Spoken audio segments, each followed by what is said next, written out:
This is the Vaguely Nerdy Podcast, where every week this brother-sister duo gets together to discuss the latest in box office, latest film and TV scoops, our latest movie or show review, and where we're getting into next. We are your hosts, Cheryl. And Jay. Dun, dun, dun, dun. All right, so this is episode 2 of the Vaguely Nerdy Podcast. Got the name right. We got the name right. It's official. We purchased the things. That Domains purchased, Twitter, Instagram. We're official. IG. Did I say that? I did, because that's Instagram. Go ahead. How do you feel going into episode 2? I feel good. I feel like we kind of had like a good natural flow, a little funny jokes. So you guys definitely make sure you subscribe on wherever you're listening right now. We are not currently in Google Podcasts yet because they take 11 years to upload. So eventually we'll be on Google Podcasts. And when we are, we'll make sure we make that announcement. Yes. But if you don't have access to any other podcasting app, you can also listen to us online. On Apple Podcast, FM Player, Spotify. Pretty much any podcasting app that has a website you can listen to us on, except for Google Podcasts. Also, you can go to our website, vaguelynerdypodcast.com, and that'll take you straight to our page where you can listen to from there as well. Yep. Okay, so we like to start every episode off with some movie trivia. Last time Cheryl asked the trivia question for our movie last week. Meg 2. Go check that episode out. Our movie this week was Heart of Stone on Netflix. So I have our movie trivia for this week. And the movie trivia question is... Lay it on me. What was Gal Gadot's very first audition for? What role was it for? I will give you a hint. Okay. It's for a spy franchise. Okay. And I'll give you an extra hint if you get the franchise right, I'll give you an extra point. Sorry, not hint. That if you can guess which film in the franchise. So okay. So it's a franchise that has multiple movies then, obviously. It's a franchise you like. It's a spy franchise. Okay, and then James Bond? Okay. So okay, you got the franchise right. Okay. I will give you another point if you can guess the movie in the franchise. What movie would she have tried to audition for? Quantum of Solace. That is correct. Because she kind of looks like the lady who actually got the role. She would have played that. Yeah. I mean, the movie wasn't great, but I could see it. After deciding to turn to acting, her very first audition was for the role of Camille in 007 film Quantum of Solace, which came out in 2008.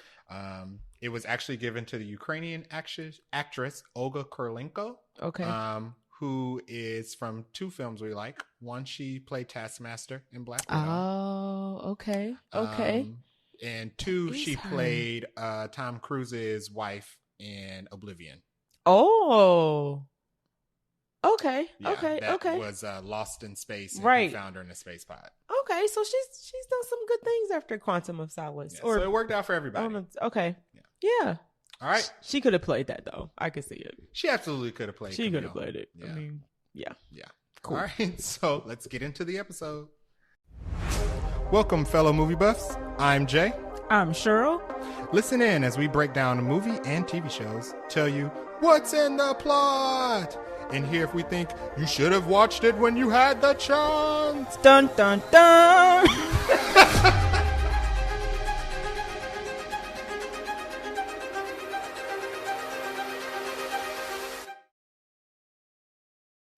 Okay, so we have a couple things to cover on the agenda this week. So let's just dive into it.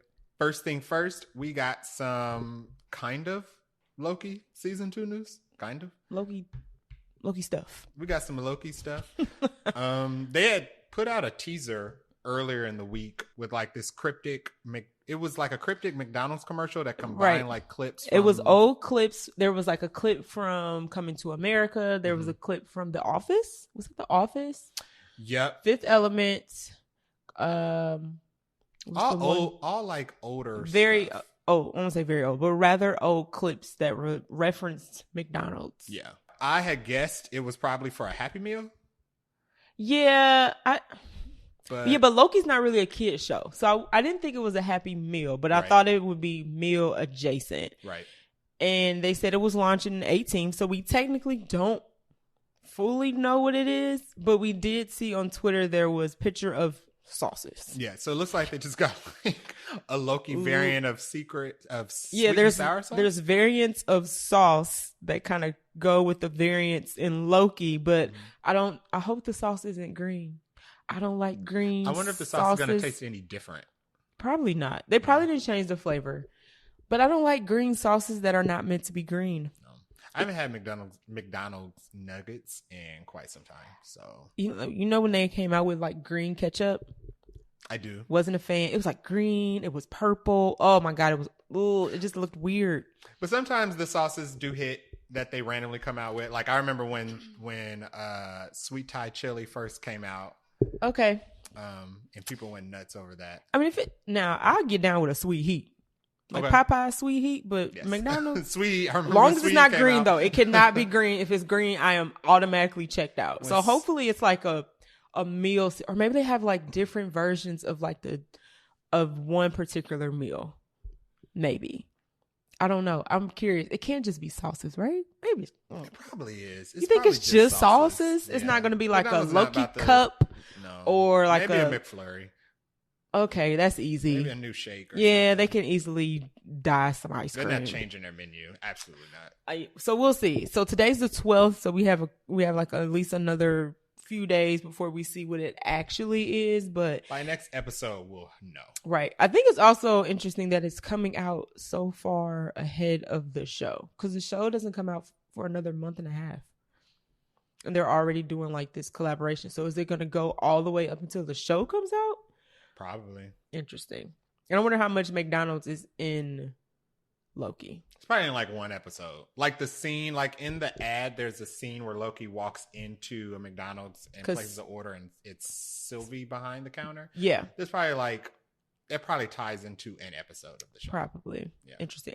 I'm curious of why she is working at McDonald's. Like, I'm curious why Sylvie's doing a lot of things that she doing. Split up and was like, hey, let me just go work at McDonald's. Yeah. It's very interesting. So, and she obviously recognizes Loki. So I'm even more confused as to how she ended up at McDonald's. At Mickey D's. But I guess we'll find out. More to come soon on that. We got some trailers this week. 2 very interesting ones. The first one, both for shows. No movie I didn't realize the first one was a show. I thought it was a movie. So the first trailer we got this week was for a show called The Changeling, which is an Apple TV show based on a novel of the same name, which I did not know. I didn't know that either. But it's called The Changeling. It stars Lakeith Stanfield, who we just saw in Haunted Mansion. And we praised his performance in that because he was really good in that. He is quickly diversifying his catalog, because he was also a not so good guy in Harder They Fall. So he's like not so good guy, kid movie, horror, thriller, action, and I know he's done some other stuff, but those are just the 3 off the top of my head. Speaking of which, they also just said that there are plans to make a Harder They Fall too. Oh, okay. The way it ended, I could see that. Yeah, I could see that. I would watch that. The first one was very good.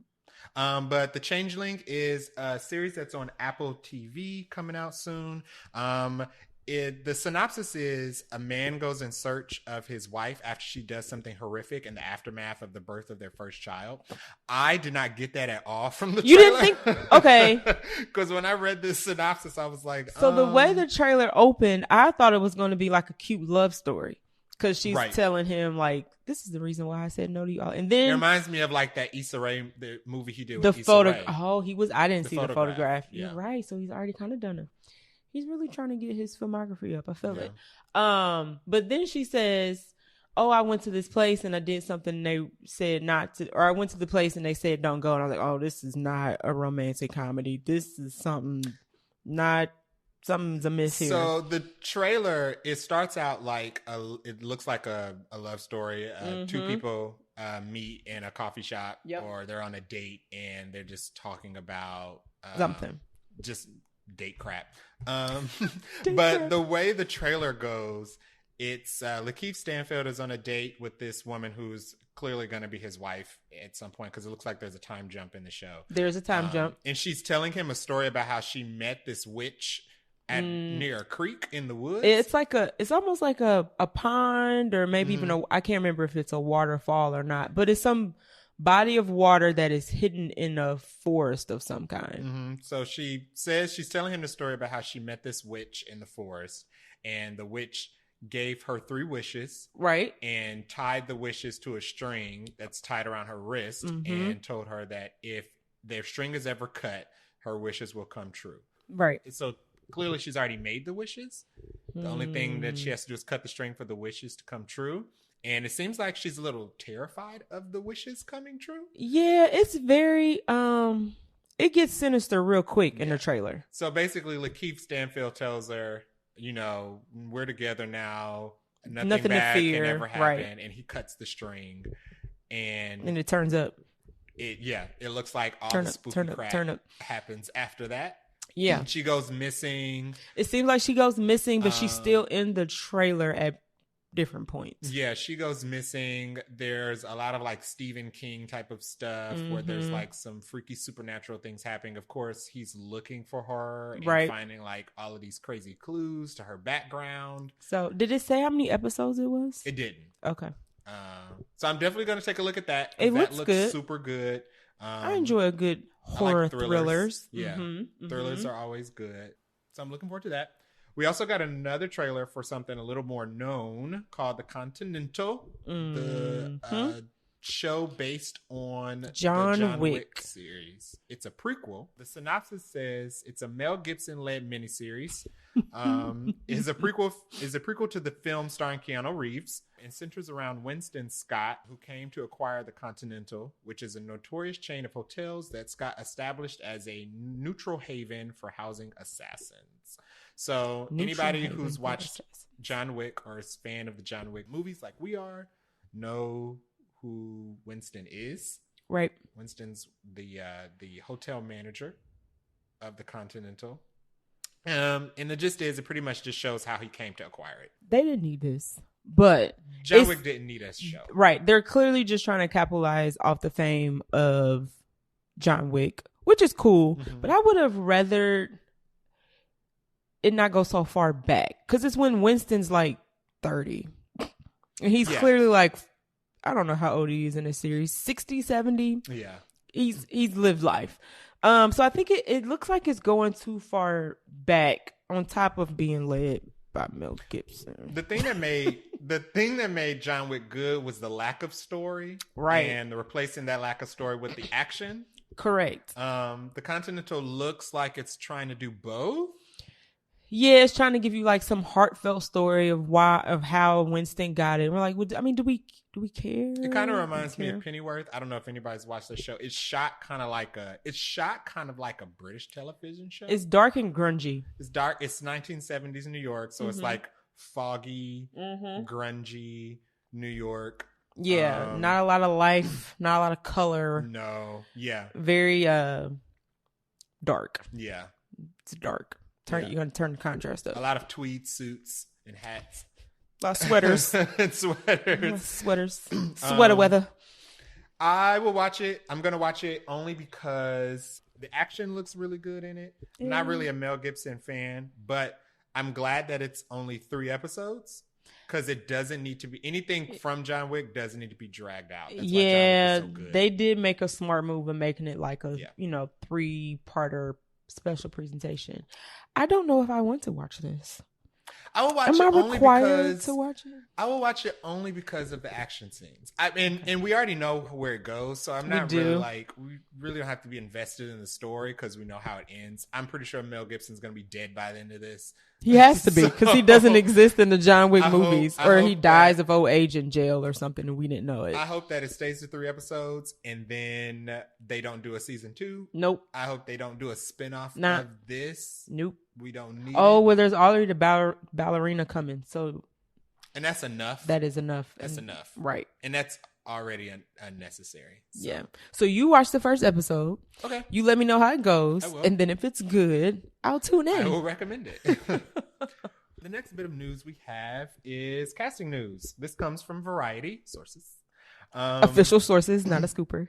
So, what is being called as the Spum universe? I'm sorry? The Spider-Man. No, don't say it. I don't even like the way it universe sounds. of motion pictures? Of movies? Wait, say that one more time. I think it's the Spider-Man universe of movies. Spider-Man I don't know universe what the P stands for, but they call it Spum. The Sony Pictures universe. Oh. Okay, I was like the Sony Pictures universe of movies. Child. Because it's wait, basically, you mean Spider-Man picture? No, it's the Sony Pictures universe of movies. It's called Spum. Look, I don't like it. And it doesn't have a ring. Basically, to what it is it's the Spider-Man movies and the Spider-Man adjacent movies that Sony likes to release because they don't want to give them back to Marvel, who will probably do a much better job at them. I mean, listen, if I had the rights to Spider-Man, I would never, ever in my life. I mean, it's never going back to Marvel. No, they shouldn't have sold it. They shouldn't have sold it in the beginning. Now they have to deal with this. Spum is the reason we got Venom movies. Spum is the reason we're getting a Craven movie. Spum is the reason we're getting all the movies about Spider-Man people that don't include Spider-Man. Now, Venom 1 was cool. Venom 2 was a movie. Venom 2, the only thing important in Venom 2 was the after credit scene that amounted to nothing. I don't even remember the after credit scene. It's when he got sucked into the MCU because of Doctor Strange's spell. And then they put him back at the end. He never interacted with anybody else in the MCU. And they put him back. Then Marvel was like, nope, get out of here. And they put that man back. That was hilarious. Yeah. So, and we might be getting El Muerto because of Spun. But anyway, the point of the story is casting news for a Madam Web movie, which is not a Spider-Man villain. She's like a Spider-Man, not sidekick, more like an ally. Is she like a Wonder Woman? Madam Web is like the Jean Grey of Spider people. Okay. Yeah. I mean, Jean Grey. She's like the Jean Grey Phoenix of the Spider-Man character. Now I like me some Jean Grey now. It stars Sydney Sweeney, who is from Euphoria, which we have not watched. Familiar though with the show, but she's coming up. She's also going to be Barbarella in the Barbarella remake. In the who? Barbarella remake. In the who? You don't know who Barbarella is? Who is Barbarella? Barbarella is Jane Fonda. Okay. It's an old movie. So imagine, how do I describe this? Imagine if Star-Lord was played by Jane Fonda. Oh, this is taking a turn. He was like hypersexualized. Okay. Like she basically just plays like this space exploring fembot. Okay. Okay. It's awful. Never watch it. Okay. Hopefully they're gonna do something better with it. I mean, but she's basically like this. She's basically like a fembot version of Star-Lord. She plays a human. Okay. But she's like, she travels the stars in a spaceship with a gun, and she mostly is just dressed in like different versions of some type of space bikini. Okay. And I've never heard of this. Yeah, it's okay, Sweeney. It's really poor sci-fi, but she's doing a remake of Barbarella. Okay. But anyway, Sydney Sweeney has been casted as a character called Julia Carpenter, who's also Spider-Woman. Which is interesting because of all the Spider women that would have been in the latest Spider-Man movie. So, yeah. So, a little background, a little comic nerdy background on Madam Web. Madam Web is basically about the multiverse of specifically multiverse of spider people. So think of Across the Spider-Verse. Okay. How Across the Spider-Verse was about the multiverse, but specifically the multiverse involving Spider-Man across the multiverse. Madam Web is exactly the same. Okay. She has telekinesis. All right. And she has visions, so she can see the multiverse. She can access the multiverse. This is sounding very Jean Grey. Yes, and communicate with all the spider people. It's giving me Jean Grey. She doesn't shoot webs. Her webs are like psychic webs, telekinetic webs that she shoots. But she's also blind. And a very interesting fact about this that probably will never come up is that the character Julia Carpenter first appeared in Secret Wars, the comic book. That was her very, very, very first appearance was in Secret Wars. You know what I mean? You never know. You never know. So she might. You're probably right. she might do an MCU crossover, or at least a Tom Holland crossover, if this movie is received well, which it won't be. I was gonna say it depends on how many people they already have in Secret Wars for them to be like, yeah, we kind of full, but no, thank you. Spum has yet to produce. Please, okay. Please stop saying the acronym. They have yet to produce a movie that is relevant. I mean, Venom 1 is okay. Venom 1 is good. Venom 2 is... Wait, but so the Spider-Man movies, the Tom Holland movies, do not fit in this? No, it would be Andrew Garfield and Tobey Maguire would be in the Spum universe. Oh. Tom Holland is a hybrid. Oh, because these don't have anything to do with Marvel. Right. Tom Holland is the only one who really crosses over into the MCU. Okay. Yeah. I hate that acronym. So I look forward in seeing how poorly this movie is reviewed and seeing it anyway because I want to know if it's going to connect. Listen, we can't trash something we haven't seen. So let's just put that out there. We can't say it's bad if we haven't seen it, except unless it's Morbius. So we can definitely say that's bad. I'm never going to see Morbius. Nope, not on my watch. Yeah. Not on my watch. All right. We got some rumor news. Superman legacy plot. This was actually kind of discussed and leaked a while ago. Scooper news. From a couple scoopers. It looks like nothing has been confirmed from the studio or anybody official, but it's one of those things where all the scoopers have heard the same thing, so expect it to probably be valid. So the plot for Superman Legacy, which is supposed to be the first Superman movie in James Gunn's DC universe that he's rebooting, semi-rebooting, is supposed to be centered around at a conflict in the Middle East. Original. So the thing about DC, one major difference between Marvel movies and DC movies is that Marvel movies take place in the quotes real world. So the cities and locations like New York. are real. Mm-hmm. Yeah, like New York. Mm-hmm. In DC, most of the cities and locations are made up. Like Metropolis. But they're based on real place. Like Metropolis is supposed to be the Chicago, right? Oh. And Gotham is supposed to be the Chicago. You're right. Or Gotham is supposed to be like the Detroit, Chicago. Oh. That makes somebody mad with that one. That's not from me. That's from the people who made Gotham. This fake Middle Eastern country. Oh, that's the name of the city. Yeah, I'm looking at Jared's notes and I'm like, what is the name? Is this city? Oh, okay. That's the fake city. Got you. Okay. So it's based on Middle Eastern conflict in this fake country called Bialya. Okay. Which is... So it's like the Mandrapur. That's an actual place though, right? Mandrapur is not an actual place. Okay. But it's based on Singapore. You can think. Yep. In the names. That makes total sense. But it's based on a Middle Eastern conflict in Bialya, and Superman has the rumor is that Superman is being Superman and is trying to do things and resolve all types of conflicts his way. Because he's Superman. And there's going to be like some type of foreign relations and interfering with like political conflicts. There's going to be a political component in the movie. You know, it doesn't sound original, but it's way too early. This movie doesn't come out until 2025. Yeah. Right. So who's to say they don't change this whole thing because it got leaked? Yeah. But they're probably not. Also, this isn't an origin. Superman Legacy isn't going to be an origin movie. It's supposed to take place in a world that already has superheroes. And Superman is already... Superman, right? Superman. It's very vague on if he's like already known as like the world's greatest superhero or if he's just supposed to be like a superhero along the long lines of all the superheroes that already exist in this world. Part of the crew. Part of a crew. It looks like there's already this Justice League-esque team or Justice Society-esque team in the movie. They have Hawkgirl, they have Mr. Terrific.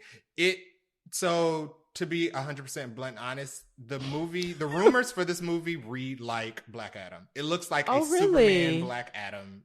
It looks like a Superman you're right, because they had a team up with one popular guy. And it was about Middle Eastern conflict. They did have and it was about Black Adam trying to fight the threats his own way. And then the society was kind of like... Right. So it's looking very Black Adam-ish. Interesting. I didn't think about that. I wonder how The Rock feels. I was I was focused on the fact that it sounds like James Gunn is making another team up movie when it's supposed to be a Superman movie.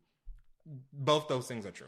Because Guardians of the Galaxy, Suicide Squad, both team up movies. We haven't seen very many solo. Oh, Peacemaker. And I mean, Peacemaker was a team based. Right. It was about Peacemaker, but it was about Peacemaker and the crew Cadets. of agents that he worked around. So, Interesting. I mean, James Gunn's he's got a thing. He's got a thing about team movies. It looks he's like staying in his lane. Maybe he's just like, you know what? I'm staying in my lane. I'm gonna see it. I mean, we're gonna see it because once again, the start of the new universe. It is. And I love comic book movies, so I'm gonna see it. It's probably not gonna be terrible because it's a James Gunn movie. He doesn't make terrible movies. I don't know if it's gonna be the best Superman movie though. Listen, I just wanted a Superman 2 with Henry. That's all you I wanted asked a Man for. of Steel too. Thank you. That's all basic, simple That's what everybody requirement. wanted. That's all I was asking for. And now he gone and we got a whole new franchise starting up. Yeah. But whatever. So we'll see.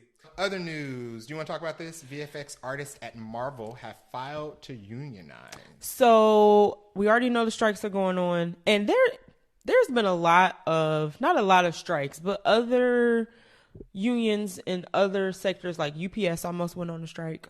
Yep. In somewhere overseas, artists or I think actors are trying to go against Netflix because Netflix hasn't been paying. So there's been a lot of like, if maybe not official unionizing, coming together to say, hey, we need to get paid fairly. So everybody's it's setting an example across the board, for right? Which is a good thing. So VFX artists have been notoriously known to complain about not just Marvel, all of these studios overworking them for too long on movies, post-production, during production, post-production. So a group of 50, I may have the number wrong. Is it 50? I think it's 50. A group of artists that have worked for Marvel have filed to unionize. So honestly, now is probably the right time to do it. Yeah. Every new comic book movie that comes out, we're constantly hearing about VFX artists talking about this is why the CGI is so bad. Right. Or, you know what's interesting, even if it is good, Spider-Man, when it came out, Across the Spider-Verse, some of the artists came out after they held it in. Yeah. After that movie came out, they were like, we were overworked. It was not pleasant. People were let go. Like, we hated it. Yeah. And then I think right after Across the Spider-Verse came out, immediately they were like, oh, we're already putting the third movie in the works. And the VFX artist was like, absolutely not. Yeah. And they were like, it's not going to make it. Even before the strike, I think even before the actor strike, they were like, there is no way this movie is coming out March of next year. And then I think we tired, but we haven't even begun work. Right. Right. So yeah, just pay people properly. Yeah. Unions exist for a reason. And listen, I know we all want movies. I know we all love to go to the movies, but studios need to fairly compensate their workers. Yeah. So power to the VFX artists. Hopefully they are able to unionize, and I think it's better for everybody because that means we'll get better VFX work in movies. It is. Yeah. Everybody wins when everybody's equally paid. Yeah. Next bit of news we have. Speaking of superheroes. Yes. We have an announcement of a new show called The Franchise. It's a series that's been greenlit at HBO. This is from The Hollywood Reporter. So funny. The name of the show is kind of like a play on what the show is about. I just realized that. Yeah. So it's supposed to be a mockumentary show that is based around actors who have been casted in a struggling comic book movie based franchise. And it's supposed to be a mockumentary, Parks and Rec Veep style, based on the going-ons behind the scenes of trying to make a success, of trying to turn around a failing comic book movie franchise and make it successful. It sounds funny. I'm definitely going to watch it. I don't know if it's necessary, only because what makes the going ons and the behind the scenes stuff that happens on film franchises interesting is the fact that this is actually, you can open up Twitter and see the drama about making these comic book movies so right it kind of feels like this. Okay, I can kind of see what you're saying, because some people are like, this is my life. Like, it's actually bad over here. Yeah. Or it's actually not great over here. Or we're constantly already hearing all the time about this is going on behind the scenes at Marvel and it sucks. Yeah, and then people are like making a show out of it. I mean, that's a good point. That is a good point. Hopefully it's funny. If it's funny, of course. I'm assuming it's going to be a comedy, kind of like Parks and Rec. Yeah. Behind the scenes of running a Parks and Rec department. Yeah. But they're also trying to ride the wave of people are like, superhero fatigue, superhero burnout. We don't want any more of this. No more remakes. No more franchises. Yeah. But then, like, the top 10 movies often are made up of sequels, franchises. It's gonna feel like watching IP. It's gonna feel like watching like an SNL sketch with a budget, because SNL constantly like makes fun of like film franchises and what goes on behind the scenes of them in like their little skits. Right. So it's gonna be interesting to see how they make it interesting. Yes. Because like you said, it's kind of already going on. So why would I need to watch a show about it? And I feel like it's gonna go on forever. But maybe that'll just give them material to. And it's a TV show, right? It's a whole TV show. Yeah, it's supposed to be a TV series. Okay. Right now, the only big casting news we have for this show is stars two people, Himesh Patel. Anybody that's seen Tenet would recognize him. He is the guy that Robert Pattinson and John David Washington contacted to get them the plane that they could crash into the building. I don't know if it was a museum. I don't know what the building was. It was like a hangar. It was just a hangar that housed at like the airplane expensive stuff. Mm-hmm. He was the pilot for that. He wasn't in the movie very long, just like a couple scenes, but I remember him from that. And Ayer, who anybody who's watched The Boys, she played Stormfront. Oh, she's found her lane. Yeah. The Boys, the franchise. Yeah. She played Stormfront, who was the Nazi superhero / supervillain that was dating Homelander, who was crazy, and she got burned up, deservedly so. Right. I don't know. I have not watched the last season, so I don't even know if she's still alive. She was alive at the end of. Yeah, I don't think they actually killed her. Right. I think she was just burned up and crazy. She was just pieces. Yeah. Next bit of news we have. Wolverine is rumored to be in Secret Wars. I just saw that this morning. This isn't surprising. Well, we think all of X-Men is going to be in Secret Wars, right? That's the rumor that everybody's coming. Yeah, because in the comic books for Secret Wars, it was about all of the known heroes and all of the known villains, right, coming together to duke it out. Now, what I saw on Twitter was that Hugh Jackman had talked extensively to Kevin Feige before the strikes that he wanted to be in Secret Wars. And Kevin Feige loved him some X-Men. Right. So he's probably like, oh, we on the same page. Yeah. Come on over. So the rumor was that Hugh Jackman had talks with Kevin Feige. The last time they had those talks was right before the strike kicked off, and they have not resumed since then, rightfully so. He's going to be in it. Wolverine's absolutely going to be in Secret Wars. It'd be the biggest missed opportunity. Well, he's already in right. He's already in Deadpool, but Secret Wars is what, 2025 now, right? Yeah. So I'm curious of how we're going to see Wolverine in Deadpool. I wouldn't be surprised if he's the only mutant in Secret Wars. You would or would not? I would not. No. I wouldn't be surprised either. But I'm curious. We're going to see Wolverine in Deadpool. And then are we not going to see him again until Secret Wars? I think we're going to see Wolverine in Deadpool. We're going to see Wolverine in Secret Wars. And we will see a different Wolverine after Secret Wars when they decide to do mutants in the MCU. Absolutely. They're going to. He's not going to stay Wolverine. I'm pretty sure the talk was like, I'm going to do Wolverine in Secret Wars. And it'll be like the last time I do Wolverine. Yeah. Yeah. But I guess it'll only be, Deadpool is next year. So I guess it'll only be like a year or so apart. Yeah. Okay. Yeah. Good luck to whoever they have to listen, I feel bad for whoever they cast for any X-Men. Honestly, yeah, any X-Men. Wolverine, Jean, Storm especially. Anna Diop, who is Starfire and Titans.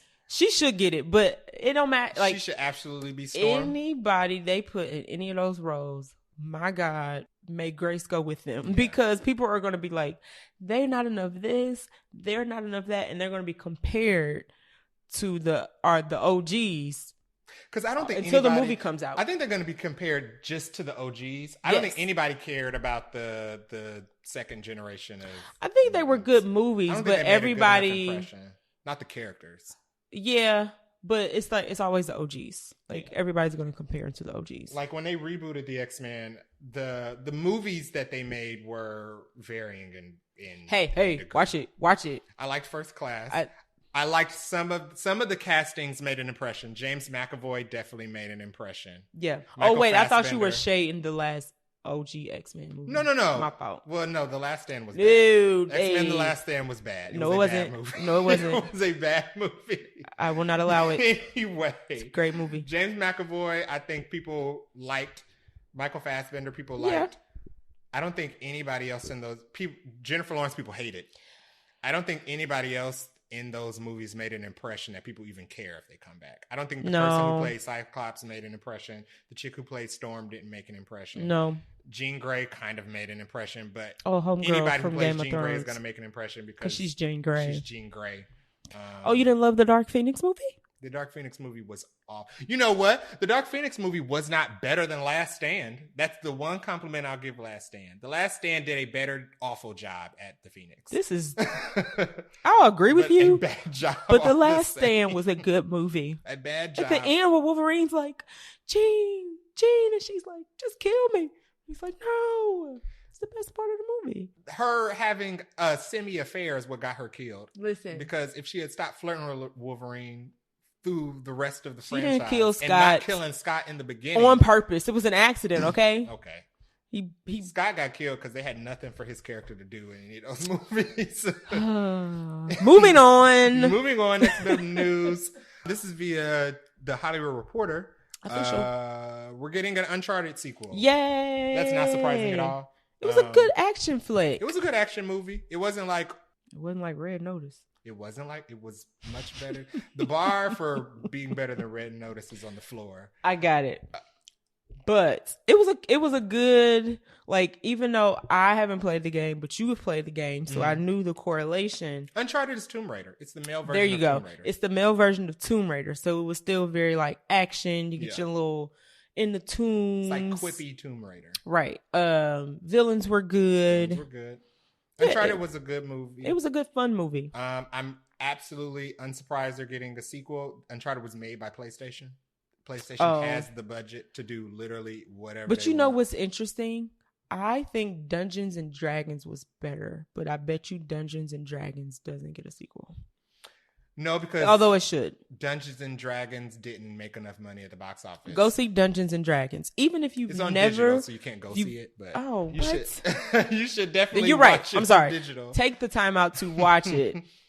Even if you've never played the game, I've never played D&D, but the movie is good. The movie is really good. The movie, and it's also kid appropriate. Video game movies are definitely getting better. Yeah, they are getting a little better. So, and they're making more money. I think after Mario did so well, they're also doing like a Zelda movie. So video game movies have come a long way since Mortal Kombat. And Final Fantasy. In the 90s. Remember the Final Fantasy movie? The Spirits Within? It was all like CGI, right? It was awful. It was really bad. Which is so weird. Just copy the plot from the game to the movie. They tried I don't understand. Do like a sci-fi Prometheus type of movie. And they should have just stuck to people with big swords chopping up. The writing was. But Uncharted sequel was good. I think the director said something like the fans of the game love it. People that weren't fans of the game liked it. So of course they're gonna do an Uncharted 2. The first Uncharted ended with Tom Holland not knowing if his brother was alive or not, and then we get a post-credit scene showing that his brother is actually alive. He was in jail in like some foreign prison. Yeah, right. So yeah. Now I don't know how they're gonna squeeze that in with him doing Spider-Man, but make it happen. And this is a win for Tom Holland. It seems like Tom Holland's better in franchise movies. He's been trying to do like these independent art house type films. Yeah. Lately that have. He's trying to spread his wings, though. I get it. Mixed reviews. I get it. He's gonna be Fred Astaire. He's gonna be Fred Astaire, which has Fred Astaire rolling in his grave. No.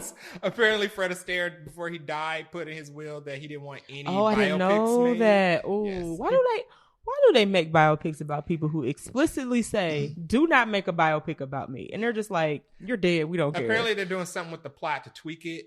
No.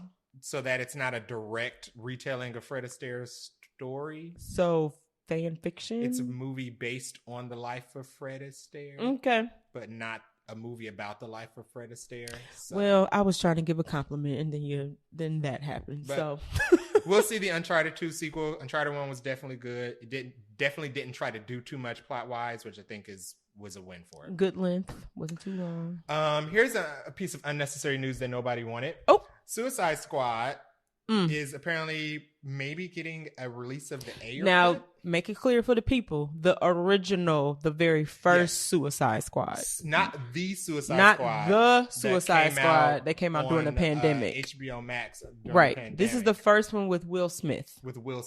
There we go. Yes.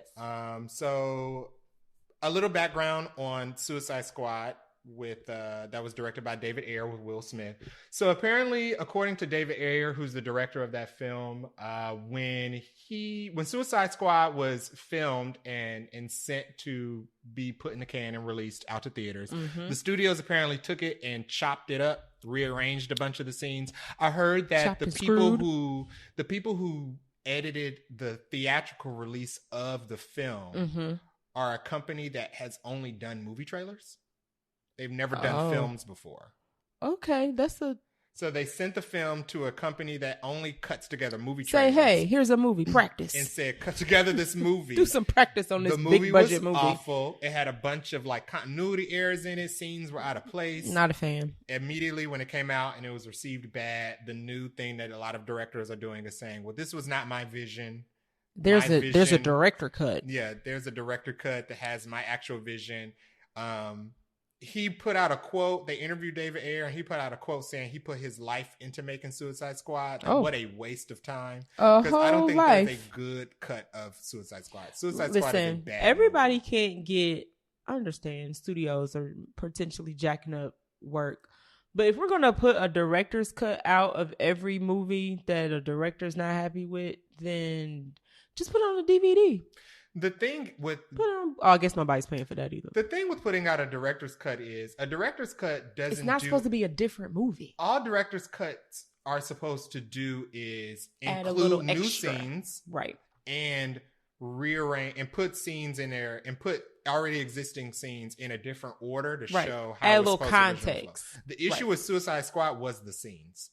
So putting the scenes in a different order does not make the scene better. So you're saying the scenes were bad. You can't rewrite this movie. Every scene in the film was bad. Editing. The acting was bad. Margot Robbie's depiction of Harley Quinn was good in Birds of Prey, but that was not the same depiction in Suicide Squad. She wasn't good in Suicide Squad. Yeah. She wasn't in good Birds in of Suicide Prey, Squad. I know it gets flack, but Birds of Prey was a good movie. There's not a person living on Earth that wants another Suicide Squad. There's not a person on Earth who wants another Suicide Squad, and there's not a person on Earth who wants to see Jared Leto as Joker again, ever or anymore. Ever. I like Jared Leto in Haunted Mansion because he wasn't in the movie. He just did voice work. I can even tell it was him. Amazing. More of that. Yeah. So I mean. Can we get Batgirl? We putting out movies that nobody's asking for, director's cuts that nobody cares about, for movies that people thought were poop. Can we get Batgirl? Boo boo garbage. Just give us what we want. No. I don't understand. What are we doing? Like, the funny thing about this is, give us Batgirl. Give James us Batgirl. Gunn. So they interviewed David Ayer, and David Ayer what is he doing right now? David Ayer says, what he got coming up? This is going to tie into a different story. Okay. David Ayer says he talked to James Gunn, and James Gunn promised him that his version of the Suicide Squad will definitely have its time. This leads into another topic. So, yeah, James Gunn apparently promised this man that his director's cut of Suicide Squad will have its time in the sun. 2030. Nobody wants it. James Gunn has been branded lately as a notorious liar. He is going around town telling everybody lies. Is he about to be 0 for 3 for telling people stuff and it not coming to fruition? He's going around town telling everybody lies. Okay, and so unfortunately, he tells people these lies and they tell it to reporters. Right. And or they post it on their Instagram, when reporters like Henry Cavill did. When reporters have questions about these lies, James Gunn is strangely no longer quiet on Twitter. He's like, not tweeting people as much and debunking things as much. Almost sabbatical from social media. The sources aren't like scoopers. He loves getting on Twitter and like shutting down scoopers, but he's not getting on Twitter to shut down the movie stars who said they've actually been in a room and when had conversations. He'll shut down a scooper. He'll shut down like the Hollywood Reporter or whatever, which one he was going at it with.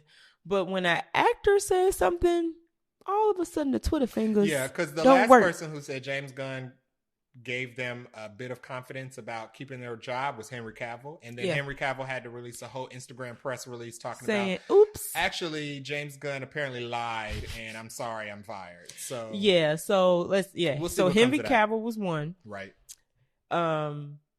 Ayer might be another one, but there's somebody in the middle. Which is our next bit of news. Wonder Woman 3. We just talked about this in our first episode about Gal Gadot coming back to be Wonder Woman because she said that she had talks with James Gunn and Peter Safran, which nobody knows is even still alive. He there. Nobody's seen or heard from Peter. He Safran. like just cut the check. Peter Safran is the money man. So apparently Wonder Woman 3 may not be happening. This is from Variety. And I want to put a disclaimer. These sources are not... And Deadline, I think, also said it. Yeah. So the news outlets basically said that they talked to sources who aren't James Gunn or Peter Safran, but are working within DC Studios and are telling them that Gal Gadot has lied to the world and that Wonder Woman 3 is not happening, it's not in development, and said that James Gunn and Peter Safran never had this conversation with Wonder Woman. With Gal Gadot, not Wonder Woman. Same difference. But what's very interesting about this is that Gal Gadot said that she was promised by James Gunn and Peter Safran good hands, that Wonder Woman 3 was in good hands and that they would be moving forward. She also said that they would be the ones moving it forward. It would not include Patty Jenkins. Right. When news came out and they were doing the first transitions over to James Gunn and Peter Safran as the new heads of DC, and James Gunn was very active on Twitter and Instagram, debunking things and confirming things. Twitter fingers. There was various screenshots that came out after this showing James Gunn telling people, no, we haven't let go of Gal Gadot. Right. Not true. Not true. We're met not with her. Getting rid of Gal Gadot. We absolutely met with Gal Gadot. So I don't know who these sources are within DC Studios that are saying that Gal Gadot's lying. I feel like what's actually happening is James Gunn is reneging on what he told Gal Gadot, and instead of confirming it himself, he's sending minions from the studio to go out to these news reports. Is he reneging, or he was already not? He was trying to just let things blow over and be like, I'm gonna say whatever I gotta say. So ain't nobody mad at me. Telling people what they want to hear. Yeah, there it is. Because he hasn't said anything about Wonder Woman other than he wants to do that Themyscira TV show. That's a prequel, right? Or not a prequel, but it's just based on the women on the island. But it's not a Wonder Woman specific show. Right. Gal. After Henry went through all that hot mess. I don't know why she would believe it. Right. I don't know why she would even say it out loud. I would just have kept that to myself until I was proven either right or proven wrong. And then maybe later I would be like, in some random interview about something other movie, I would be like, yeah, they told me this and that, but I realized that that's probably not going to come into fruition. Why would you say the way they quoted her saying it? It was like she could lock in. We don't know when the movie's coming, but it's coming. If you read the article, it says towards the end that these statements from Gal Gadot were made prior to the writer's strike, which is over 100 days ago at this point. Mm-hmm. So people are like, oh, well, plenty this of time statement for she her. made is owed. Plenty of time for James Gunn to have contacted her and told her that's not the truth. Or this statement is owed, so, how credible is it? I don't think Gal Gadot's a liar. No. She's not a struggling actress. Gal Gadot is still getting jobs. I don't jobs. think she lied. I No. just think they told her something that I they think were they lied probably to her. like, yeah, sure, girl. Yeah. I You think they in. lied You to in. her. We'll catch you up in a little bit. For sure. You in good hands. Don't even worry about it. I think they absolutely and lied they to moved her. on. Mm-hmm. And they thought maybe it wasn't going to get out. Or they didn't anticipate her saying that in an interview while she was trying to promote her movie. Right. The only thing we know for sure is that the first person who got the boot from anything Wonder Woman related was Patty Jenkins. This is also funny because there was a while ago, Patty Jenkins, after the success of Wonder Woman 2, we're going to call that success, 1984. Okay. Patty Jenkins went on her little press tour talking about, oh, if you guys loved Wonder Woman, me doing Wonder Woman so much, you guys are going to be super excited because I'm doing a Cleopatra movie. Why are we with doing Gal another So they're doing a Cleopatra movie with Gal Gadot starring as Cleopatra. No.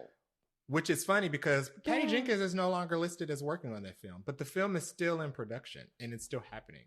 Patty Jenkins has been fired from Wonder Woman. And Cleopatra. She's been fired from Cleopatra, apparently. And she also has been kicked from that Star Wars show. Oh, right. She was supposed to do a show or I don't think we're going to see Patty Jenkins anymore. Listen. Which sucks because she made Monster, which will always be a good movie. And she got the Oscar for it.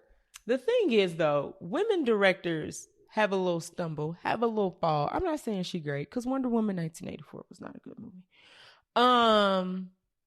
But they should continue. I mean, give her. Maybe she just needs something else. Women directors have a stumble and they immediately get Listen, thrown they out in of the here. trash. They They get like, thrown in the garbage. Go away. Don't you ever come back and don't you ever try to direct another movie. The fact that Greta Gerwig is the first woman director to reach the success that she has illustrates exactly why Patty Jenkins has been treated the way had Barbie not done Barbie, Barbie Billion or whatever they call it. Greta Gerwig would be out of Listen, here. I'm like, girl, don't ever come back here asking for no movie. Get out of here. But if a man, let Tenet. I like Tenet. Tenet was cool. Tenet did not do great at the box office. Had it been directed by a woman? It's the lowest rated, I think, Christopher Nolan movie. And that man was like... And it's not a bad movie. It's cool. I'm just going... confusing. They're like, oh, that's fine. Here's another couple million. They still... 100 million to do another movie. They just paid Christopher Nolan $100 million this year because of Tenet. Listen. They still wanted to make... WB still wanted to make nice with him over Tenet not doing so well. He's still receiving $100 million for a movie that apparently nobody liked. I don't know. But maybe Patty will rise from the ashes and just get her another good monster type movie and be back on it. But can we not do Cleopatra though? Can we just? It's too late. Cleopatra's already in development. It was announced a while ago. It has a new director, Kerry Scoglin. I just don't think we need another Cleopatra movie. I don't anticipate that doing well. And it's gonna have to be budget. Like you can't have a cheap Cleopatra movie. So the budget's gonna have to be like $250-300 million. Kerry Scoglin did one of the sequels to Children of the Corn. So Cleopatra is going to be a monumental success because anybody who can make a sequel to Children of the Corn, I guess, can make anything. Okay. Well, they're going to learn today. Well, they'll learn that day when that movie comes out and nobody's checking for it. But she also made Falcon and the Winter Soldier. So there's hope. There's hope. Is it? She's not making the Captain America movie. So Falcon and the Winter Soldier has some issues, especially plot-wise toward the end. It did. So. You know what? She looks like Jodie Foster. Okay. She does look like Jodie. Okay to go. All right. So that was our last bit of news. And we're going to take a quick break and we're going to get into our movie review. Ba-dum, ba-dum. All right, guys. So for this week, for our movie recap, nothing. I don't think anything came out in the box office. If it did, we skipped it. Yep. And we watched Heart of Stone on Netflix. It was released on Friday, August 11th. So we saw it opening weekend. Woohoo! Yay! It was directed by Tom Harper, who I had to look up because I'm not familiar. He has directed the 2019 Amazon film called The Astronauts. Yep. Okay. And 3 episodes of Peaky Blinders. Those were the most popular things. Peaky Blinders is a very popular show, and people who watch it really like it. And it went on for a very long time. And to be quite honest, I had never heard of the Amazon film, but Felicity Huffman and the guy Newt from Fantastic Beasts are the leads. And Peaky Blinders? No, the film Astronauts that he directed for Amazon. Oh, you know what that's about? That's that Amazon show with the girl who built the blimp. And it goes really high in the sky. And it did say something about a weather balloon. Yeah, that's what it is. She's like the first woman to build a weather balloon. And they get stuck up there. Oh. Yeah. Okay, that sounds interesting. And they have to battle. They have to survive and also battle. Oh, that's why it's called The Astronauts. Okay, well, Tom directed both of those. If you're curious, there are 6 seasons of Peaky Blinders, by the way. Oh wow! So, which is long for a Netflix show because we know how they like to cancel stuff. Was that a Netflix show? Netflix original series. I did not know that. Yep. A Cillian Murphy special, right? Yes. Well, Tom only directed 3 episodes though, so maybe they were the 3 best ones. Who knows? So this film, Heart of Stone, stars Gal Gadot, who we just talked about. Yep. Jamie Dornan, who I was not familiar with. He's from the 50 Shades movies. Nope, skip those. And Aaliyah Bat. This is my first time seeing her and knowing. This is her first Hollywood movie. I believe she is popular in the Bollywood space. She is a British actress of Indian descent. Okay. So those were the 3 main stars from the movie. You're missing a star. Who? Wait. B.D. Wong? No. Oh. We didn't even know he was in the movie. We did not. Glenn Close? No. Matthias Schweighöfer? Matthias Schweighöfer is from? He played her guy in the chair with the Minority Report technology. Where is he from, though? He's from Oppenheimer. Jesus, he's the guy that Oppenheimer snitched to about the communists, about there being a possible communist. And Matt Damon was like, you should not have told him that. That is the absolutely wrong person to tell that there's a possible leak in the operation because he goes around killing people. That wasn't Casey Affleck's character? No, that was the German because he was the German guy. Oh, okay. He met with Casey Affleck's character originally, right. And Casey Affleck's character called in him, the German guy. Oh, okay. He's also from Army of the Dead. I didn't see which that. Which is that Zack Snyder, Dave Bautista. Right. Okay. There's 50 famous people in Oppenheimer, so I'm going to write that one off. Okay. I didn't realize he didn't even look familiar to me. Oh. Runtime for this movie was 2 hours and 3 minutes. Okay, not too bad of a runtime. It didn't feel as long. When I saw the runtime, we have a different opinion of this movie, I think, but go ahead. When I saw the runtime, I was like, let me find something to eat so I'm going to be here for a while. I 2 hours isn't bad. They did a good job with, we're not in the movie yet, so I'll save it. Mm-hmm. But I'll just say 2 hours wasn't too bad for it. No. Budget, we don't know. Because I looked it up and it said one source said 130 and one said 300 million, and I said that is way too big of a jump. No, we don't have it. We don't have $300 million. That's like Indiana Jones 5 budget.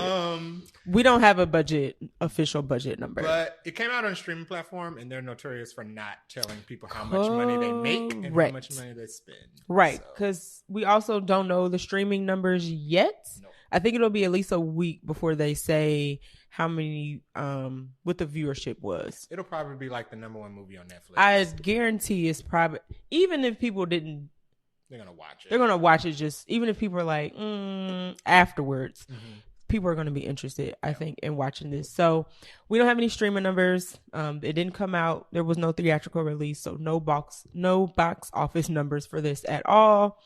Cinema score also won't be one since it didn't get released in theaters. The Rotten Tomato score, however, 31% for critics. Okay. Which is lower than Red Notice. That's like my gauge. And 63 for audience score, which means people thought it was okay, I guess. I would have gave it a 70.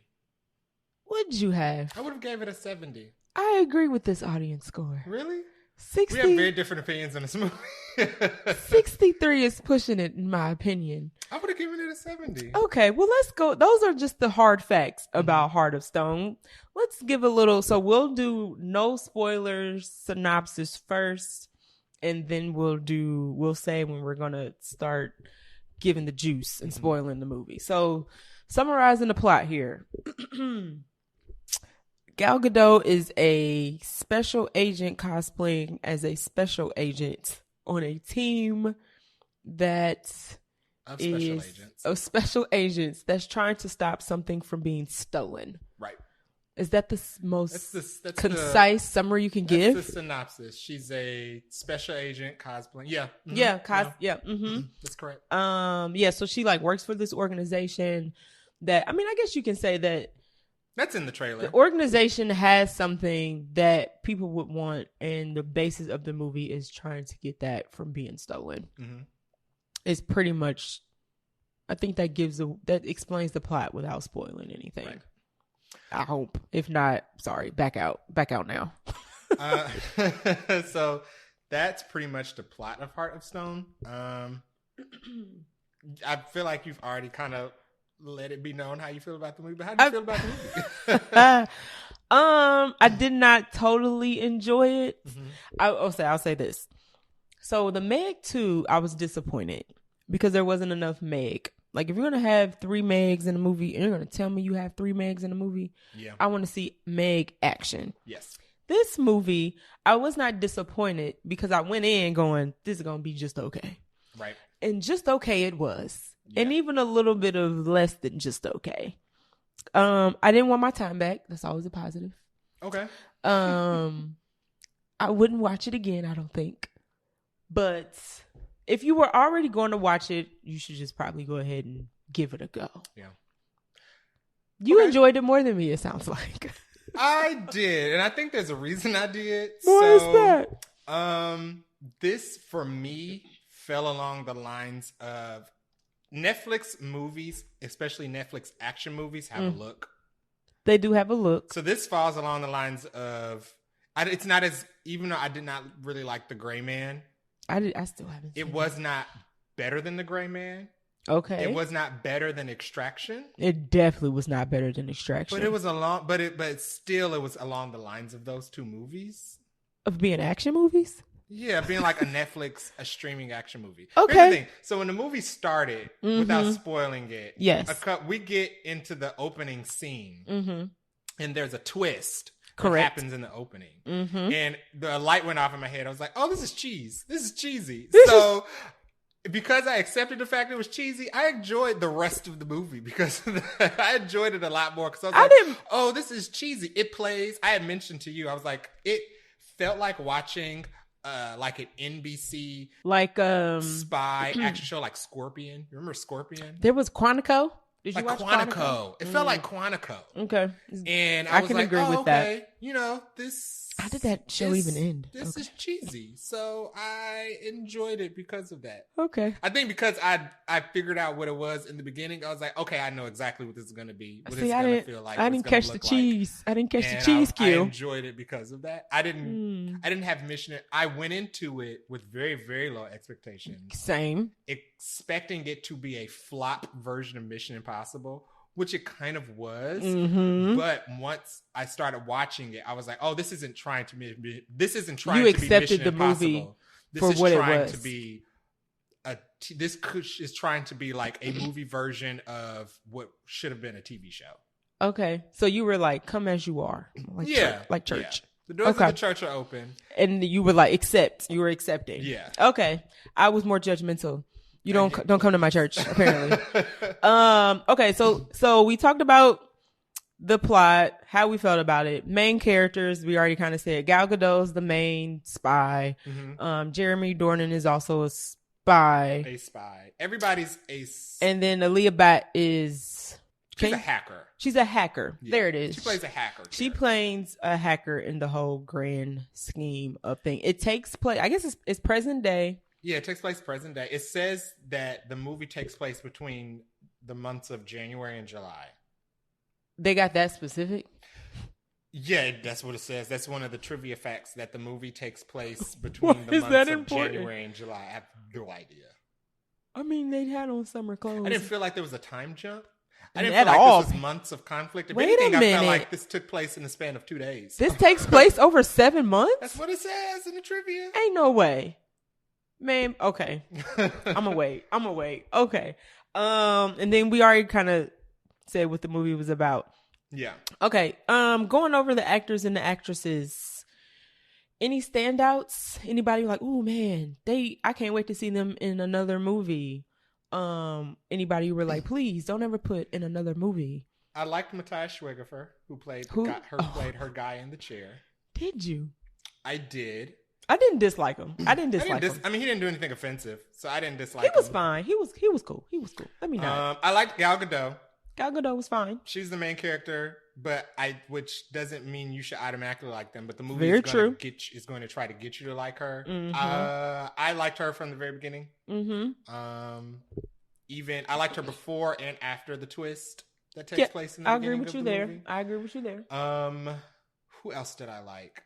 I liked, I'm going to try to pronounce her name correct. Sophie Okonedo. Her boss? Yes. Favorite character. Who plays Nomad. That was my favorite character. Was her boss. I liked her. She reminded me of M.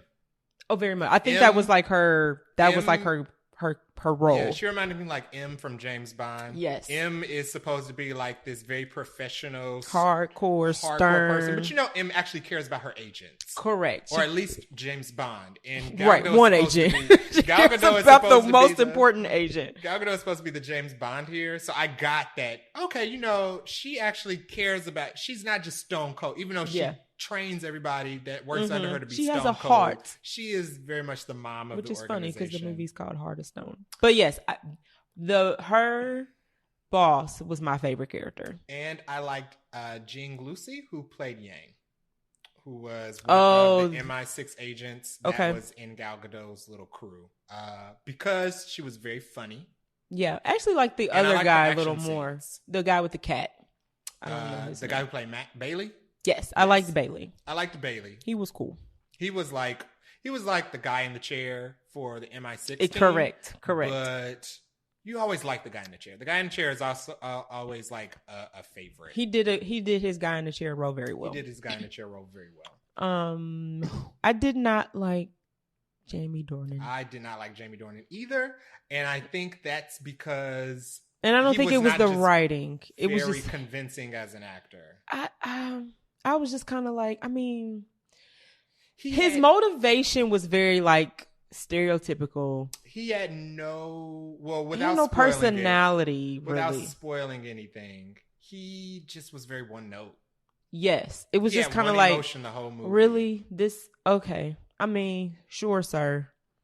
Whatever. I did not like Aaliyah Bhatt's character. Really? Tia.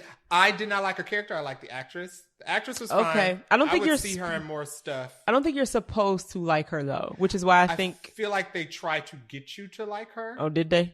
Towards the middle of the second act to the end. So without spoiling anything, Gal Gadot plays Rachel Stone, who's the main character. Aaliyah Bhatt plays this character named Kia, who is this hacker character. Who doesn't work for the secret organization.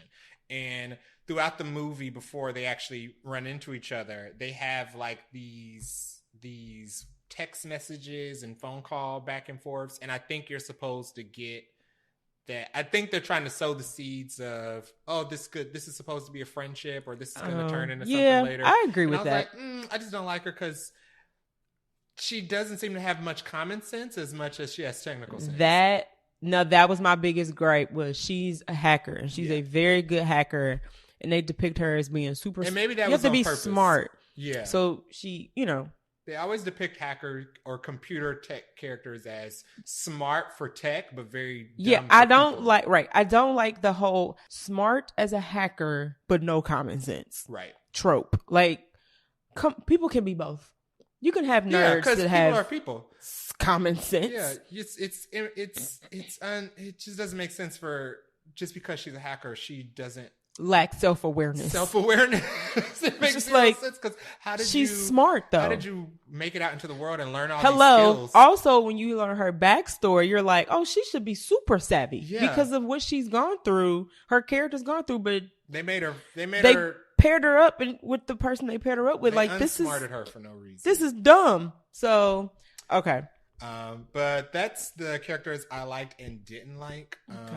I think that's pretty much all we can talk about before we get into spoilers. Yeah, I think that's about it. So we're gonna jump into spoilers. So if you don't want the movie to be spoiled, exit now and then return later at this moment. Okay, so we're going into spoilers. 3, 2, 1. Okay, so Jamie Dornan's the bad guy. He is. I saw it coming from the moon. I did not see it. I didn't see it. There was no. So they set it up they did oh my God, this movie has so many stereotypical, usual, non-innovative things. I have a note about that. I have a note that says, I said that there's not a single original idea in this movie. Nope, none. This movie borrows from Fast and Furious. What? So I'm going to break down the things that this movie borrows from other movies. Okay, let's hit it. So we're in the spoiler part. So basically there is the artifact that everybody's trying to either protect or steal is AI. It's AI. Right. It's the heart. It's called the heart. Mm-hmm. This is why it's called Heart of Stone. This heart is supposed to be like this super smart AI technology. It's like a computer chip able to, of some sort. Right. It's supposed to be able to see threats Minority and Report. calculate what is going to happen because of this threat. So Correct. It's supposed to be able to take conflicts like wars and who's the victims, who's going to be impacted by this, who's going to come out. It's supposed to calculate the odds for all the possible outcomes of whatever threat is facing a person, the entire world. Because I think it's an international organization. It seems like it, yes. Jamie Dornan plays a double agent for the MI6, who's really a bad guy, who's working with Kia, the hacker. The hacker's also a bad guy. Who's a bad girl, to steal the heart. Right. From this organization called the Charter, which is a secret organization that Gal Gadot works for, because she's a double agent as well. Right. She's a good guy double agent. Right. Who's working in this MI6 team. She's in the MI6 team, but they don't know that she's also part of this Charter organization. Right. And Jamie Dornan is the bad guy double agent in the MI6 team. Right. Neither one of them are aware of their double agentness. In the beginning of the movie, correct. In the beginning of the movie. Correct. So when I say this movie has not a single original idea, the things it borrows from Fast and Furious, because the heart is clearly the God's eye from Fast and Furious. Correct. It's this AI technology. Or just from any Mission Impossible movie. It's this AI technology in the sky that's able to... Oh, and the heart... Actually, the last Mission Impossible movie. Yeah. It borrows from Mission Impossible and Fast and Furious with this AI technology that's able to calculate all these things and hack into any server and any system and take over literally anything and control the whole world. Fast and Furious did this. Fast and Furious was not the first movie to do this, but it was what sprung to mind watching it. For sure. It borrows from James Bond with the she's a spy with the secret organization in the tech, and it borrows from James Bond with Jamie Dornan's character. Jamie Dornan's character is almost exactly like Javier Bardem in James Bond. Yes, he was a jaded. We learned that Jamie Dornan used to work for the Charter. But the mission went bad, and instead of the Charter extracting him because he was their most prized agent, they sent in a rocket and blew him up and decided to wipe the slate clean and wipe out evidence of the operation. Right. So his motivation was to get revenge on the Charter by stealing the heart and taking the Charter down. And he's, in his mind, he says the reason he's doing it is because this type of AI technology should not be in the hands of people who are not using it right. He didn't feel like they were using the heart right. But one more before you get into your next trope. My trope was the fact that the main guy, the main blonde head, blue eye, he's not blonde head, blue eye, I don't know what it is. The main agent is all kind of like flirting with the main woman agent. And I'm like, y'all, really? Like, she's like, no, I can't go on a date. And he's like, oh, can I come along? And it's just like, oh. It's not even him. Get over it. It's not just him. It seems like every guy who talks to Gal Gadot is trying to sleep with her. There's Jamie Dornan. There's Bailey, who's clearly trying to. Yeah, it did kind of seem like he was weird because we find out that Bailey has a wife and kid. No, that was his niece. Remember, he was buying the dollhouse for his niece. Oh, so Bailey's clearly trying to sleep with her. Jamie Dornan is trying to sleep with her. Yeah. The random guy at the bar, party in the mountains is trying to sleep with her. Mm-hmm. The guy whose truck she steals to get to the place in the final third act for the final showdown. Yeah. He tries to flirt with her and ask if she wants him to stick around and wait for her outside to pick her up at the end. She's like, no. Everybody wants everybody. Gal Gadot's pretty, we get it, but it seemed like everybody in the world is trying to sleep with Gal Gadot in this movie. Yeah. Another trope that I said it borrows from is John Wick. It borrows the high table concept of the charter being like this overarching. Yeah, the charter. The people who run the charter they call themselves the kings. Yep. They're like these 4 horsemen type of people who. They have a line when we get a scene with all of there's 4 of them. We get a scene with all of these people in a room, which includes B.D. Wong, Glenn Close, and a third person. I don't remember. We never see again. But they have actually. No, he just disappears. Right. Never to be seen again. B.D. Wong says a line like, oh, it's been so long since the 4 of us have gotten together. We only get together in the same room when situations are so dire. And it's like, okay, so this is clearly the high table. Yep. That controls it was very the charter high table. And controls all the operations across the world. Right. The action was very John Wick too, which I liked. I didn't have any problem with the action. No, they didn't use very many cuts in the action sequences. And that's because when Gal Gadot was fighting, you never saw her face. It was clearly a stunt double. So they didn't have to do as many. She should be able to do something. She's Wonder Woman. Come on. And the last thing I put that it borrows from Mission Impossible with the crew. What was it with the whole plot? It borrows from Mission Impossible kind of twice because she has 2 teams. She has her MI6 team that she's a double agent for, and she has her charter team that she's an actual agent for. You're correct. So it borrows that.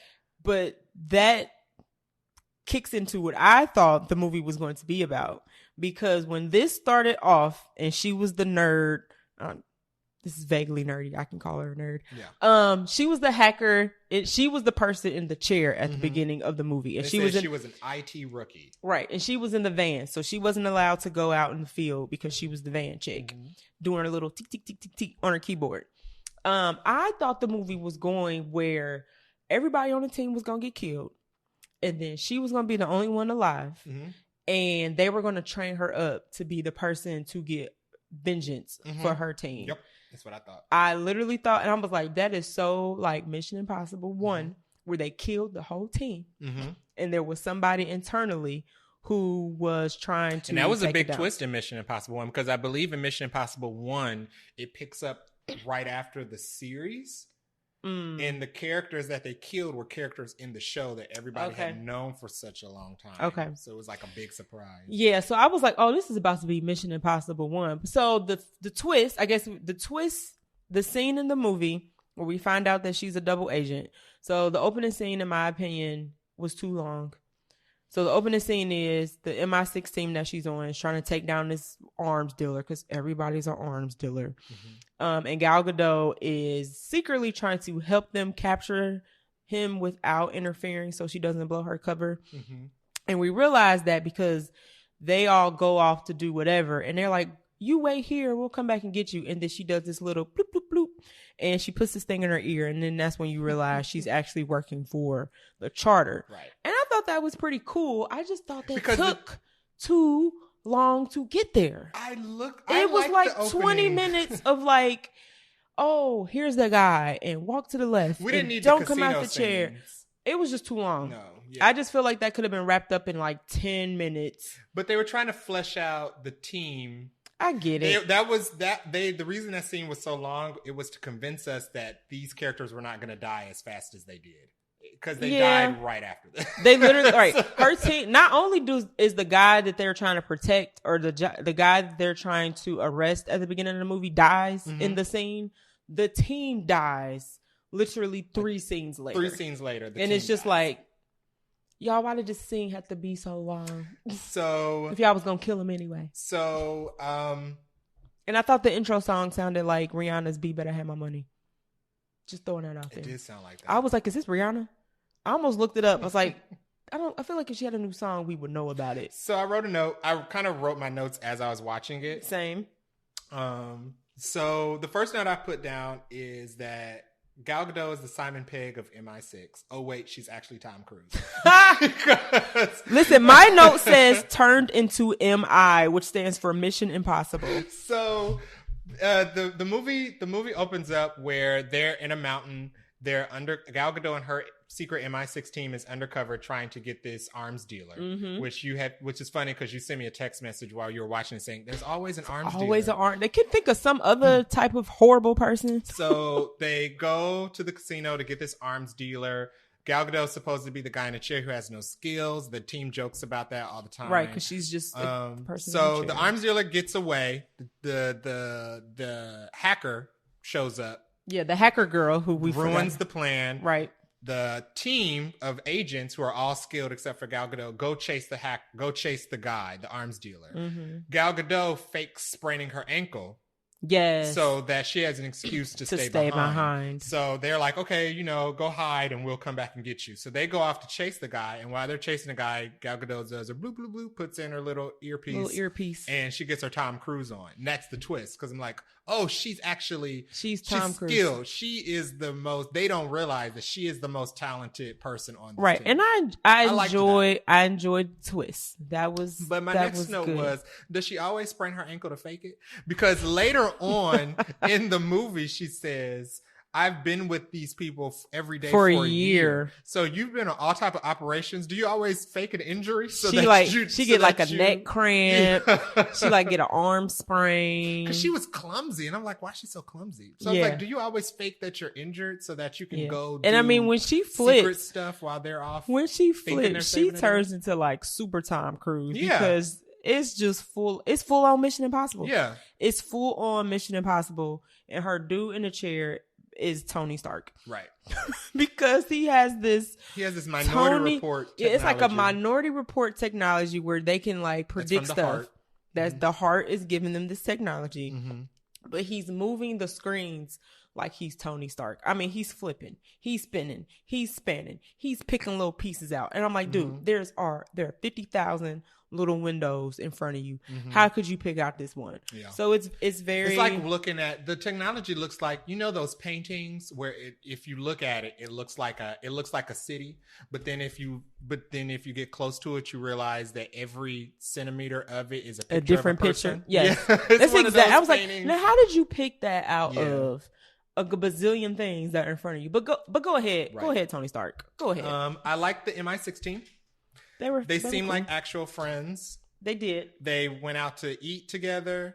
They were getting ready for their little mission in Lisbon and in their little apartment, and they were dancing. They were having a dance off before they went on a deadly mission. Yep, I have a note about that.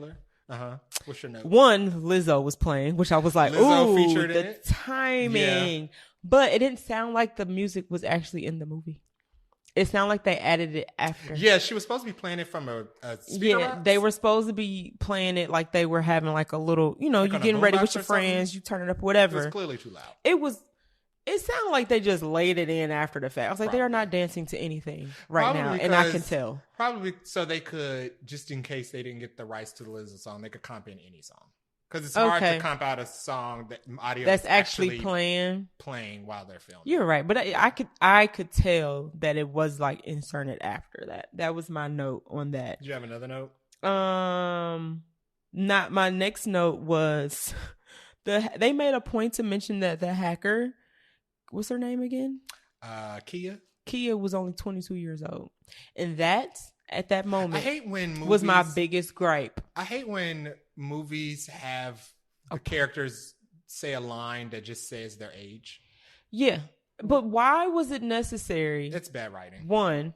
2, the fact that y'all got this 22-year-old hacker paired up with this 45 to 55-year-old ex-assassin makes no sense because they never explain how they met. She briefly. Did she? They say it very briefly twice how she was, Jamie Dornan picked her up when she was in a bad place after her parents died. I thought that was the guy who trained her. No. Remember she worked underneath the guy who she wanted to get vengeance against. Oh, that's who picked her up. Yeah, that's strange. Yeah, they never mentioned how I thought that she was saying that's how she met Jamie Dornan, as Jamie Dornan picked her up and trained her. Nope. At least that's not how I called it. I'm not rewatching the movie to find out. Well, I had a note. I had 2 notes. I said, 1, I would watch a show of this. At the beginning, this was before the team got killed. Oh, you didn't like the fact that I thought that the movie was going to be about, she was going to protect the team. I did. I was like, oh, is this whole movie going to be where she's going to try to like... She was a double agent. Yeah. I thought the movie was going to be about, she was still going to go get the hacker, but she was going to do it with her team instead of the charter. That would have been a cool plot, but I don't know. The cast of the MI6 people. Minus her Jamie team. Dornan. Yeah, her team was cool, but I was like, I hope she reveals herself, only because I don't want her having to do something frivolous like act like she sprained her ankle every single time to go behind the scenes and then come back. Right. Like that would have got tiring after like maybe twice. But I also didn't. I was like, y'all could have kept her. Y'all could have kept her team. There was a scene when her team gets surprise attacked, and I was like, how is she going to get out of this? Because there's clearly no exits, and they're having a shootout. Right, and she was going to. The heart was like, leave. Yeah, and the heart was like, leave. Gotta go. And the only reason and her boss says this, like, you stayed to help them, and they died anyway. Literally 2 minutes later, she put in all this work to save her team from these gunmen who broke into their apartment to kill them all. Right. And as soon as they get in the clear, Jamie Dornan pulls out a gun and shoots them both in the head. Yeah. So that was that. So what would you change about this movie? So you liked it though, so maybe you won't have much of a change. The third act was meh. So yeah, okay. So to fill in, because there isn't even not you guys. I mean, why? If you see Mission Impossible, you know what happens. But after her team is killed, her MI6 team is killed, it goes through the usual trope of you're compromised, you're taking off the mission. She's like, forget this, I'm going to continue the mission anyway. Travel, exposition, chat. We get to the part of the movie where the villains, the bad guys, get access to the heart. Yes. And that starts the third act, right? They get the heart is apparently in space which I thought was cool on this like blimp. It's a blimp. It's literally a I was blimp. like, is this a blimp? It's a blimp. It's literally a high tech on a blimp.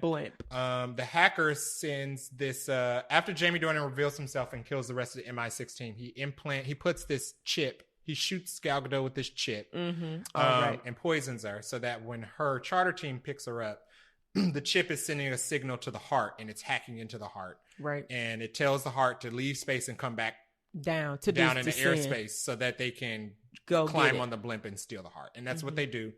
I would have... Was that you texted me and said that you thought that there was the end of the movie? I thought that was the end of the movie. You thought that when they I literally thought when they descended, so the girl gets the heart, the villain gets the heart, and Jamie Dornan escapes with it. And I don't know why I thought this was the end, but I thought the whole action sequence of them on the blimp and them escaping and them fighting, I was like, oh, she's gonna kill both of them and then the movie gonna be over. I thought that was gonna be it. Yeah, I probably would have. The blimp fight was a better fight than the third act fight in the server room. Yeah. So they should have made the blimp fight the third act. Yeah. And blowing up the blimp. And because I like when she blew up the blimp, she catches the hacker and they're like falling. They're free falling. Having a parachute. That was good. That was a good action scene. I don't know why they should have killed him on the blimp and then ended the movie. Him up on the blimp. And that would have been a good send off. Instead, he takes 2 shots in the gut in a server room. Yeah, and he's allowed to leave. Yeah. Which extends the movie. And I'm like, okay, are we still going? Like the movie is not too long, because it moves. Like every scene is a scene of something happening, but I do feel like they could have tightened up the script to where we didn't even need the last. I just have like 2 more notes I want to talk about. Okay. Hit it. Okay, so I wrote down that 3 notes. I wrote down. You can only have 1.5. There's a scene in the movie when Gal Gadot's still playing the double agent role in the MI16 that nobody knows about, and they're having the dance off in the apartment before they go on their mission, and they get a surprise attack that starts with a gas canister being thrown in a window. Correct. Gas canister gets thrown in a window, explodes. Jamie Dornan, who is supposed to be the Tom Cruise of the team, yes, is immediately knocked out for the rest of the fight. This is after Jamie Dornan also fails to stop the arms dealer from eating cyanide and killing himself before they can bring him in. Right, but we don't know that yet. And we don't know that Jamie Dornan is the bad guy yet. Right. When I made this note, I did not know that Jamie Dornan was the bad guy. Okay. And my note is Jamie Dornan is bad at his job, probably because he's the bad guy. Oh. Because there's no reason why he's supposed to be the Tom Cruise character. He sucks so much at his job you're that right. The plans are constantly You're very ruined insightful because of I was like, he's clearly the bad guy because he sucks at his job. I just like, is he dead? Okay. There's no reason all the missions are going up because he just, how are you immediately knocked out from a gas canister? Nobody else. Nobody else. Everybody else is literally fine. It's gas. Yeah. How is nobody else affected by this gas? Well, you're thinking too hard then. My other note. But that was a good catch. That was a great catch. I didn't catch that. My other note is anytime you bench a secret agent, they're going to go rogue. Oh my God. Which is another movie trope. Here's the thing. I find it very funny when you have movies like Mission Impossible, and you have movies like James Bond. Yeah. And every movie is about the world. The movie's about these organizations who are supposed to have existed for decades in the shadows, protecting the world. Yep. But when we see the movies about these organizations, it's always the organization is saying, don't save the people, and the agent has to go rogue in order to save the people. So are you saying that your organization has existed for so long because all your agents go rogue because you always make the call to not save the Which dead? I guess is like the Why is Tom Cruise going rogue every Mission Impossible and MI6 is still labeled like the successful operation? Or because he keeps accepting the missions. Or how is MI5 and James Bond supposed to have been around forever? James Bond always has to go rogue because they asked Ethan Hunt, should you choose to accept? And he always says, yes, please. And unfortunately, that gives Jamie Dornan's motive credence because he was so right. Lame. These organizations are so whack, but he's also whack. He about to say, but they at least could have like spiced it up somewhat. I like Glenn Close's T-Boz wig. That was another note. You talking about the asymmetrical cut that's clearly it was so long on one side. Young for Glenn Close. It was like BD Wong showing up was the interesting little. I was like, oh, it's BD Wong. I like the surprise legends. BD Wong, Glenn Close. Yeah. And my last note is that all this movie is missing is a mother box. So mother box is say what a mother box is. The mother box is the big MacGuffin from the Justice League movies, which Gal Gadot is in. That Gal Gadot is in, but because this movie steals from so many other movies, it's just I was like, oh, this movie just needs a mother box, and maybe the mother box was the Heart of Stone. It's like a quilt. The movie is like a quilt. It just pieces together all these different types of movies and tries to make another good movie, and not so much. Anything else you would have changed? Anything you would have added? Any character you would have I would have chopped off the last 30 minutes. I would have made the plot a little more interesting to where I couldn't kind of guess what's happening. I would have changed the last fight scene to where she just puts a bullet in that man's head and we don't have this whole tussle back and forth. Yeah, killing the bad guy is not satisfying when you just shoot him in the stomach. Shoot him in the head. I mean, or blow him up. Give him a send-off. My whole thing about that fight, and it's my last piece before we do like favorite line, favorite scene, is they pull off the piping because they're in like a cold server room. So they're like, the pipes are like keeping the room cold. So they break, I think Gal Gadot breaks the pipe, or the girl breaks the pipe. Kia breaks the pipe to spray in Jamie Dornan's character's face. It's a pipe. Coolant. It's a pipe. So it's metal. But about 30 seconds later, Jamie Dornan breaks off a piece of that pipe and uses it like a fishnet around her neck to strangle Gal Gadot. And I was like, now how so bendy? Is this clay? I was like, I'm done. Let's hurry up and get this over with because y'all are doing way too much. One thing I would have changed is Hacker Girl. I wrote Hacker Girl is very dumb. Why are you shocked people are dying?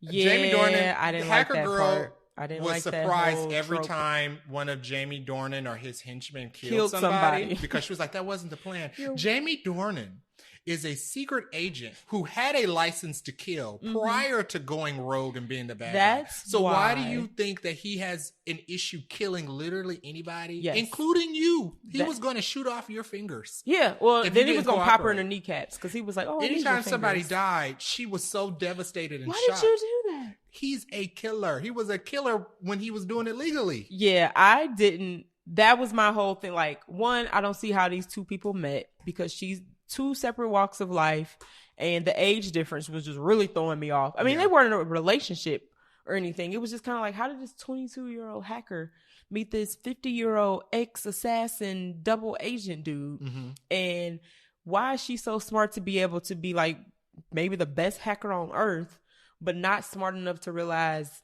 he's a nut job? So, yeah. Booze all around.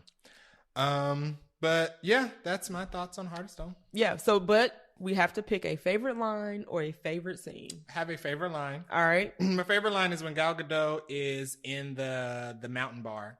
Okay. And she's on her phone doing hacking, and the guy walks up and says, oh, he's trying to flirt with her. He walks up and says, oh, is the seat taken? And she scoops the chair over to him, and she says, yeah, you can take her wherever you want. I love that line. That was cute. And he was like, ooh, okay, fine, maybe later. I like that line. Okay. That's good. My favorite scene is actually when she reveals that she's a double agent. Like, because she's like, oh, because she sells the part of being the girl in the chair very well. She does. Because she's like all timid. You know who she's acting like? She's acting like Diana Prince in Wonder Woman. Oh, she is. This reclusive person who doesn't have a social life and is the most beautiful, amazing person in the world who has a problem making friends. Right.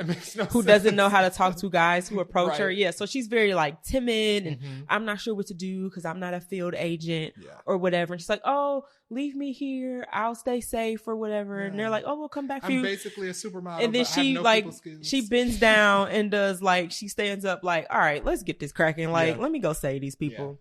Yeah. That was my favorite scene out of an otherwise movie. Yeah. All right. Any other final thoughts? Should people go watch this? Should people watch this movie, Jared? People should watch the movie. I don't think the movie was a waste of time. Okay. Would I rewatch it on my own? No. But I would rewatch it if I was like at somebody's house and they were like, oh, I'm about to watch Heart of Stone. I'd be like, I'll sit and watch it with you. I'm going to say save your time. Okay. Yeah. I'm going to say save your time and give Extraction or Extraction 2, which I haven't even seen, but I know Extraction 2 is better. Yeah. Give that a stream instead if you have to pick. We can't say is this cinema or this is not cinema because it didn't go to theaters. Right. But I don't think it was a waste of time. Not a waste. I went in with lower expectations and because I figured out how the plot was going to go in like the first 20 minutes of the movie, I think that's why I enjoyed it more. Okay. And because I accepted that it was going to be kind of cheesy, I enjoyed it more. Had I not, I probably would be where you are. Yeah. And it sounds like they're trying to, the way it's set up is like a sequel. And I'm like, y'all don't. This absolutely doesn't need a sequel. They set it up that way. It did. But I'm sure. Well, they'll see what the numbers are probably like first before they green light one. But I wouldn't be surprised if they gave it a sequel at all. So, sweet. Do we want to talk about what's coming up in our next episode? Our next episode, we will be seeing Blue Beetle this weekend. It comes out this weekend. It apparently has 2 post-credit scenes that I've heard about. Don't know what that's going to be about because I know James Gunn said Blue Beetle movie is not part of the DCU, but the character is. Maybe it'll be like Spider-Man Homecoming, which I really like. The first time Holland Spider-Man. Yeah, I don't expect to not like Blue Beetle, but I expect to go. I'm going into Blue Beetle with the expectation that I've already seen this movie before because it looks like I've already seen this movie before. Correct. It looks like it borrows from We've seen the trailer, so we've seen the movie. And the way the early reactions for it are, it's described as a movie I've already seen before. Oh, see, I need to go take a peek. I haven't seen any early reactions. Okay. Do you have anything happening this week? I'm going to be playing more Final Fantasy. Okay. So I can melt my brain of the storyline. Okay. Because it's getting really intense. I think that's it. Well, you'll also be doing something else this week. I don't know. You don't know about. Oh, boy. So me and Cheryl just recently bought a PlayStation 5 and has gotten into gaming. I did. And I set our PlayStations up on PlayStation Share so we can play each other's games that are on our systems. And this morning, You bought Boulder Gate. No.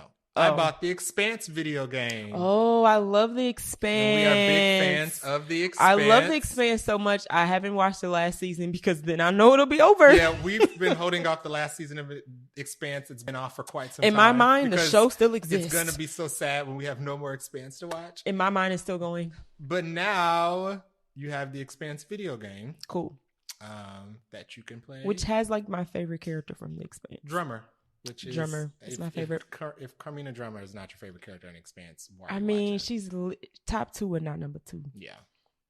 Sweet. So that's all I have. Is there anything else you have? No. Thanks for watching. Nope. Edit that out. I hope you're not watching. I hope you're only listening. Thanks for listening. If you enjoyed this episode, give us a rating, give us a follow, share the link, and we will be back next week with another episode. Also, make sure you guys follow us on Instagram at vaguelynerdypodcast. Yep. And we will see you guys next week. Thanks.